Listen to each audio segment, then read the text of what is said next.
Welcome to Porch Talks. I'm Melissa Bradley, founder of 1863 Ventures and co-founder of New Majority Ventures. This summer, I invited some friends to my porch in Martha's Vineyard. These friends are seasoned leaders, funders, and entrepreneurs who are committed to creating Black wealth. I wanted to talk to them about their experiences, professional and personal. I wanted to go beyond the tips and tricks of starting a business to hear what it feels like to be part of a fast-growing entrepreneurial ecosystem. These folks have a lot to share, and I know they'll inspire you just as much as they inspired me.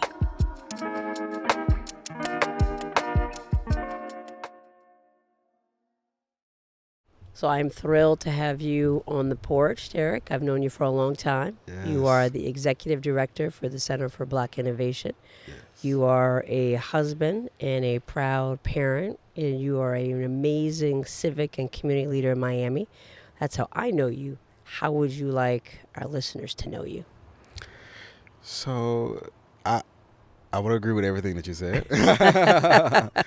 But I would also say that I'm a person who is like connected to the community from the standpoint of it's always been a part of my purpose in life to be a pillar in that community. That is exactly what I wrote in my admissions essay to Morehouse College. All right. And the reason I went there is because of Martin Luther King. All right, Dr. Martin Luther King. Let me give the doctor. That's right. That's right. And from that standpoint, every move that I've made in my career, whether it's going into corporate America and creating safe spaces for Black founders and entrepreneurs and tech professionals at these corporations, and being an ecosystem builder, and just transforming our community to eliminate these innovation deserts and make sure that we're tapping into the innovation economy and that we're able to generate that wealth and retain that wealth. I love it. Now, talk to me about the journey from ATL to MIA. Ooh, that was a long journey.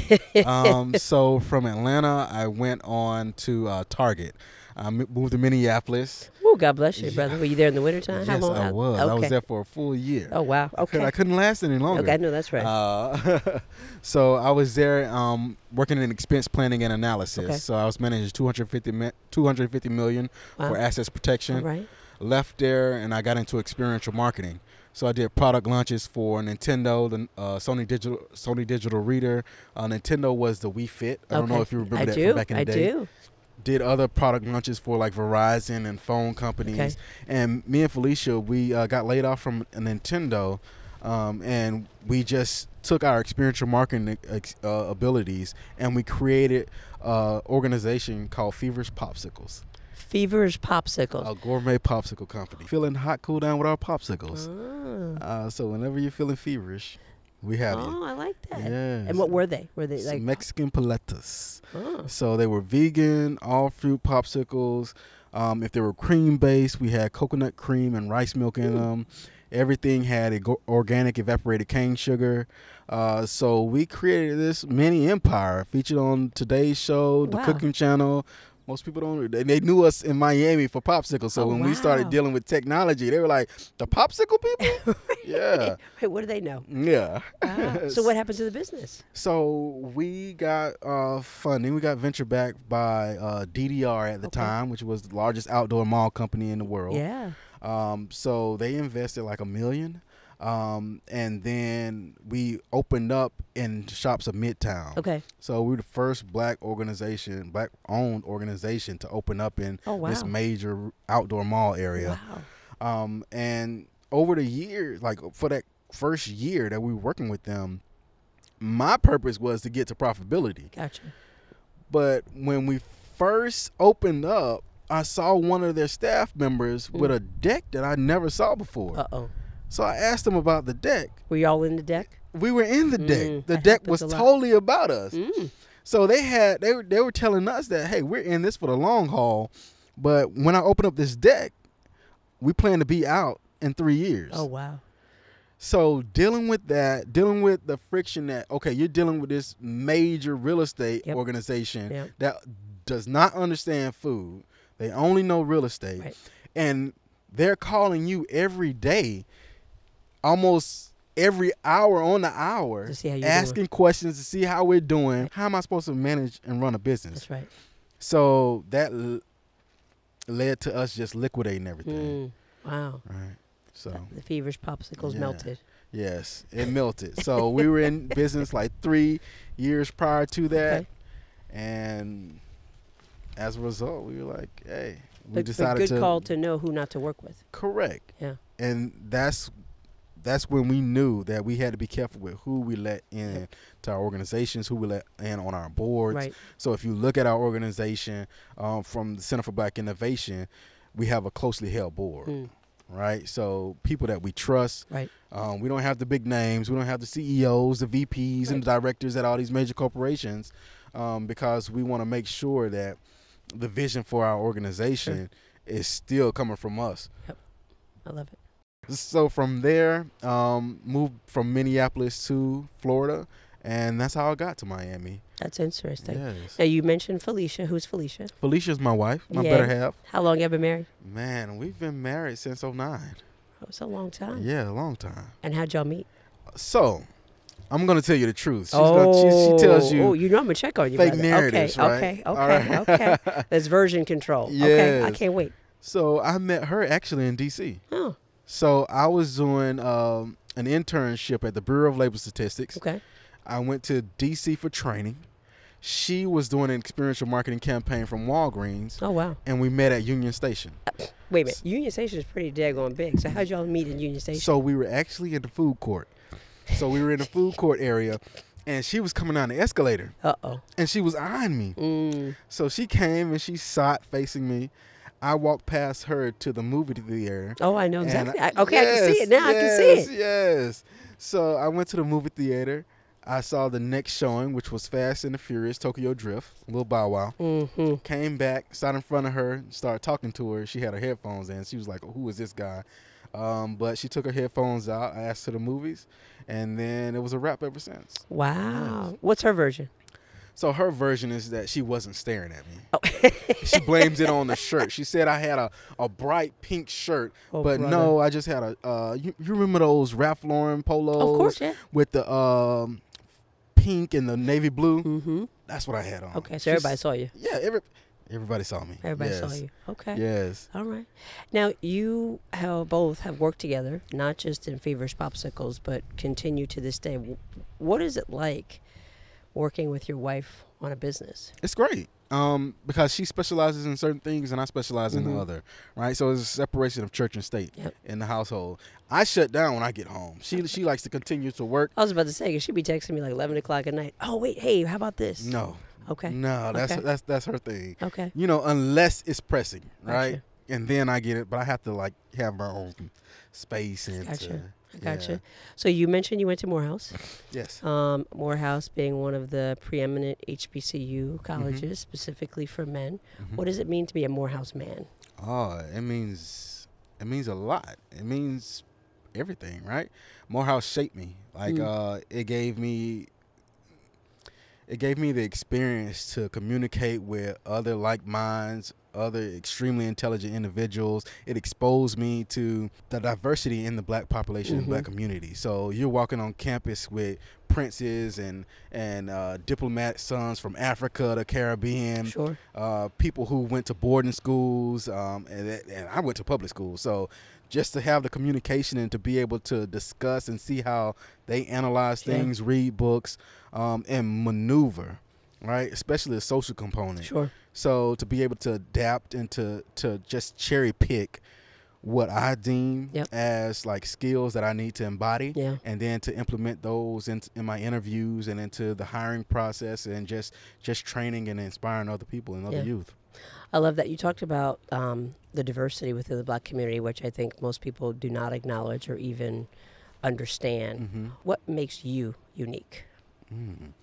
I would say my upbringing. Grew up in Southwest Georgia. Like the county is 15,000 people. Wow. Right. So to my grandparents having a farm, my grandmother actually being a sharecropper and just I mean like recently. Wow. Being a sharecropper. And like the homestead that they have right now where they have like 4 homes on a couple of acres of land was given to them at the end of the sharecropping, right? So they were able to buy that back through a governmental program that says, hey, we want to give you your first home. Sure. So you have these box type homes that I would go to pretty much every weekend to visit my family members. So that grounding was always having a sense of community and protecting that sense of community, right?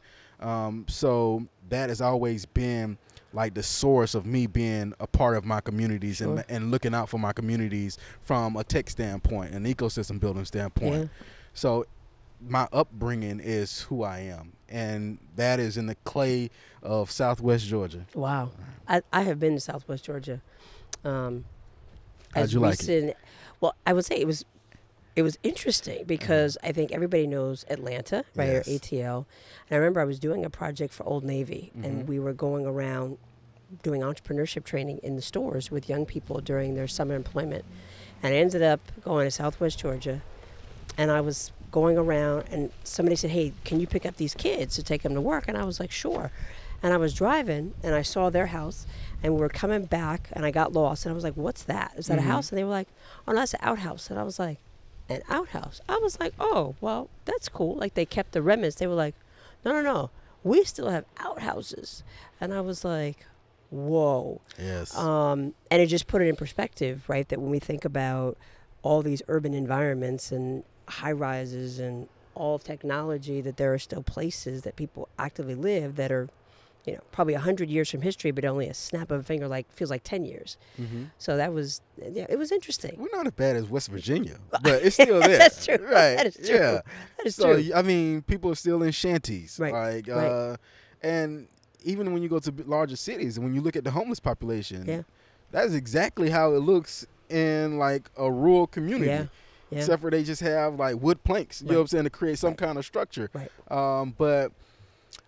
But also a stronger sense of community. Yes, the community is key. Right. And since a lot of these communities are so small, you don't have like communities being separated from the standpoint of white kids going to one school and black kids going to the other school. Right? So as long as they're small, you have that sense of community, and all of the educational resources are going to those main institutions, right? So in our county, there's only one high school. Wow. So if they want their kids to be educated, they have to educate all. Together. Right? So that's why I was able to tap into like honors courses, AP courses, because they had to force all of those resources into that one spot. I love that. You said in your opening how you would describe yourself, if I remember correctly, as an ecosystem builder. Correct. And you and Felicia have truly built an amazing tech ecosystem in Miami, where everything happens on the coast. Nobody ever thought that Miami would be the tech capital of the world. How do you think that happened, and why? Ooh, that's a great question. And this person does not get his flowers. Matt Hagman from the Knight Foundation.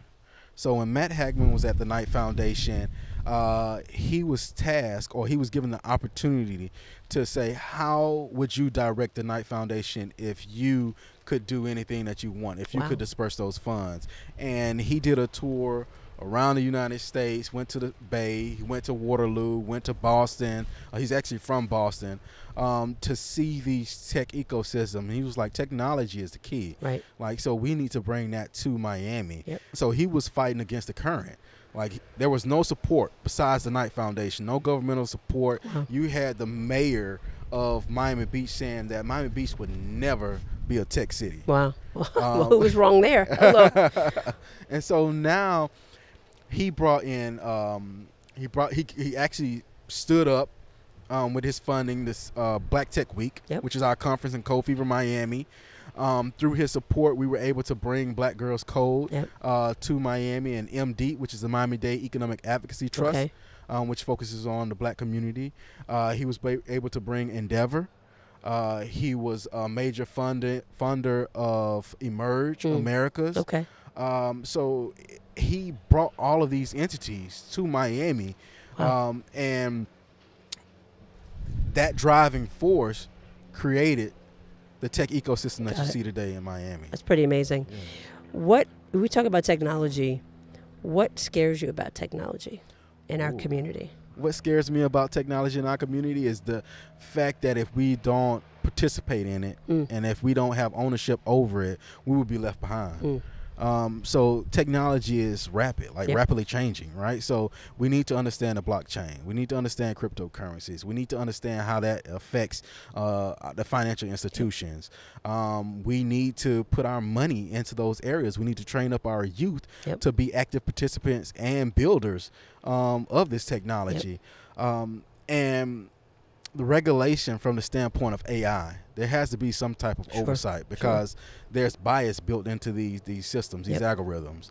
And if we don't keep our eye on it and manage it properly, we're going to be on the bad end of that, right? So it's going to negatively impact us. It's already negatively impacting us from the standpoint of us not being recognized by machine learning, right? Not understanding or being able to tell the difference between our complexions. That's right. So we want to make sure that we are being protected. Right. So, and I think my focus is on like the finance aspect of it, right? So how do we get access to that capital?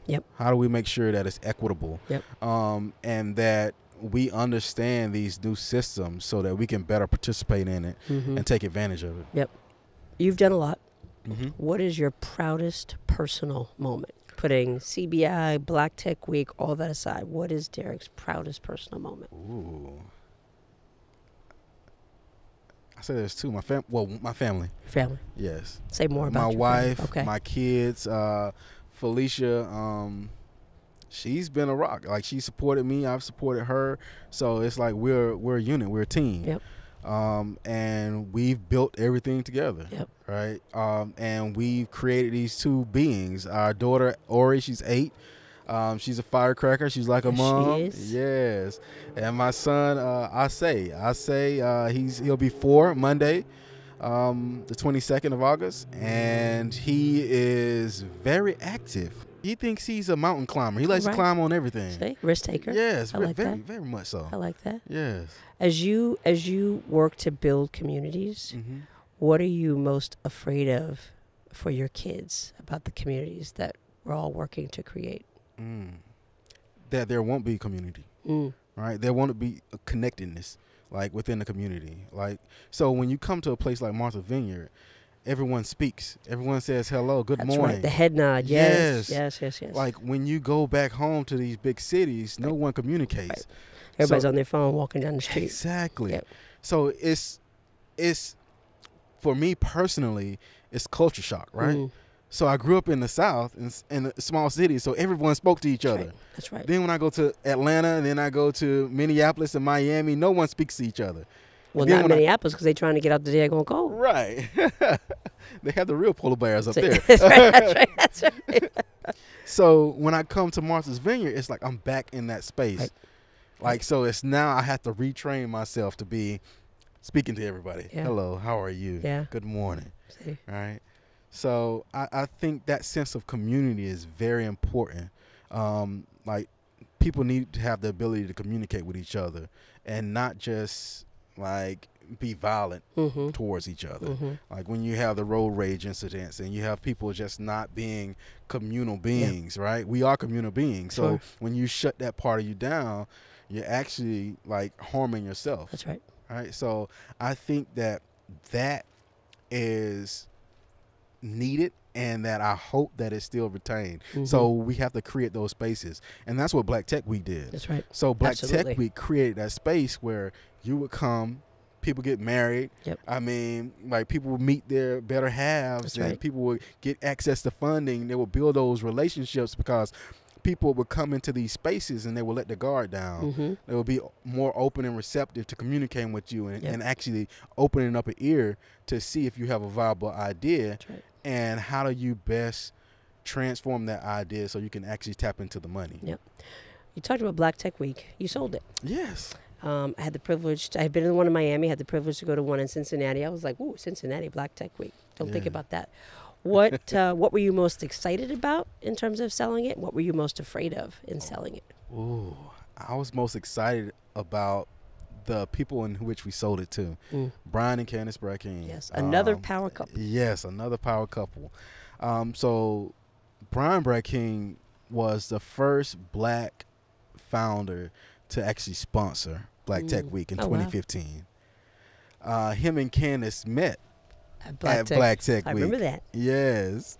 And they got married, and now they've created this empire, Lightship Capital, Lightship Foundation, and they acquired it. And so the thing about Brian and Candace Brackeen is that they have like a strong connection with the brand. They've always been active participants. They would come to our Black Tech weekends in other cities, participate in the VC in Residence program where they were actually coach and guide these startup founders. So we knew that the brand would be in great hands. I saw it as an organization that has been able to raise millions of dollars for a fund, and acquire other like organizations like the New Me Accelerator from Angela. We knew that they had the ability to continue on the program. And they did so, and they did it great. They did a great job. What scared you about letting it go? Because that was your baby. So actually, we weren't really scared. Okay. We weren't scared because most people don't know, like prior to COVID, we had already had this discussion. We were having this conversation. And it just fell through. And then we wanted to actually bring them on to support our accelerator program. And Candace was like, are you all still interested in selling Black Tech Week? So the conversation rekindled. Me and Felicia, we were already like ready to like sell it and let it go. We had already like came to that conclusion, that mindset, and that space to just let it be. What brought you to that conclusion? Burnout. When you're not as excited or you feel drained when it's time to start that planning process and to create that event, like that's when you know it's time. It's time. Where the thrill is gone. Yes. I got it. The thrill was gone.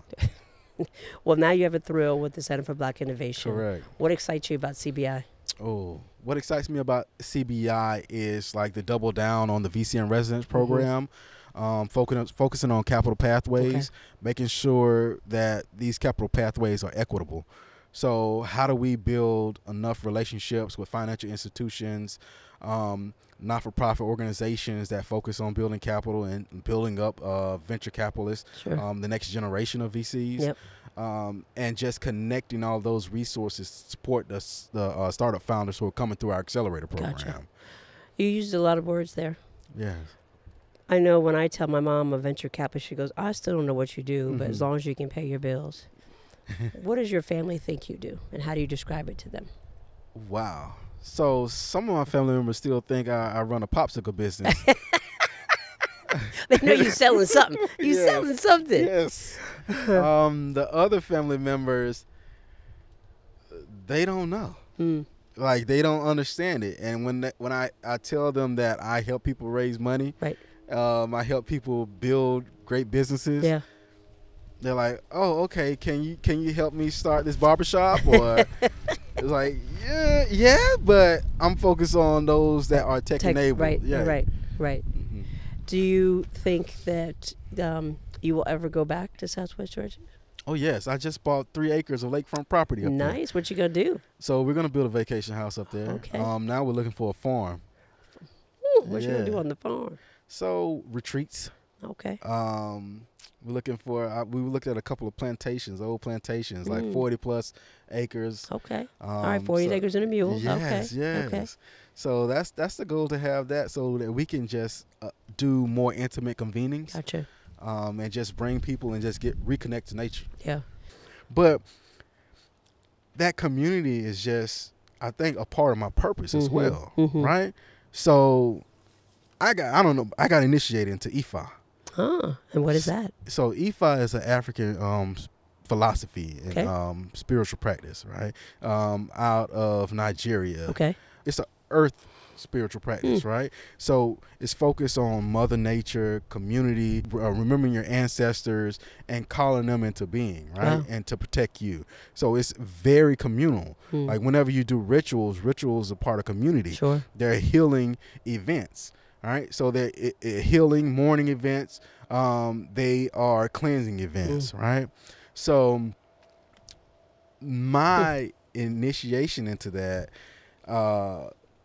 came up as me building a pillar in the community and being a trumpeter, right? So I've been sounding off since I was a kid, sounding off about community, sounding off about economic development and empowerment. So it's always been there. Yeah. So I love that. The trumpeter. That's a good description. What is the trumpeter afraid of? Oof. The trumpeter is afraid of... Oof, that's a good one. Not providing the foundation for my kids that I had. Gotcha. Right? And I think, like, especially from the standpoint of all the knowledge that I have, all the experiences that I've experienced with entrepreneurs, not being able to generate the profits and the wealth to pass on to my kids so that they can start off ahead of me. Yep. So that's why I'm always juggling between like social impact, and like not for profit, and then going back into for profit, just so I can leave a legacy and pass something on. Gotta keep those stacks going. You gotta keep the stacks going. Yeah. Yeah. You can't let the bank account be at zero. You gotta build it up. That's where we are right now. So it's just juggling those two, and like, which one should I double down on the for-profit? Like, so I have a marketing company, I have other investments and things of that nature. So should I focus on that, or should I continue to do this work that I've been called to do? Gotcha. That's what I struggle with. What do your kids think you do? Business. That's all they know about, like business. My mom and dad do phone business. calls. Gotcha. Yeah, that's what they understand. We have the conversation. Like, actually, Ori knows about Black Tech Week. Okay. But now she doesn't know we sold it. So. Gotcha. She'd be like, wait, where's Black Tech She was there from the very beginning. Right. Of course. Right. So they have some idea, but they don't have an idea. The half of it. Okay. Yeah. When you think about, let's go ahead 20 years, what do you think people will say about you? 20 years from now, what will they say about Derick Pearson? I hope they see me like the movie. I don't know if you saw the documentary, The Godfather. Yes. Yes, of course. I hope they see me like him. As a person who was always there helping out startup founders. And then when you start interviewing them and see where they got their start, where were they, who gave them a platform? Clarence. Yes, Clarence. Yeah. Who gave them a platform? Who actually gave them an intro into a VC? Sure. Like, so that they can get the funding to grow and scale their businesses. That's what I hope. I hope they see me as that. Well, I think people already see you that way. Yes. I so appreciate you. Thank you for joining us on the porch, brother. My pleasure. Thank you for all that you do. And you've always been a supporter of me. So, again, thank you. I know good things when I see it. Yeah. I'm following the trumpet. All right. Thank you. Thank you.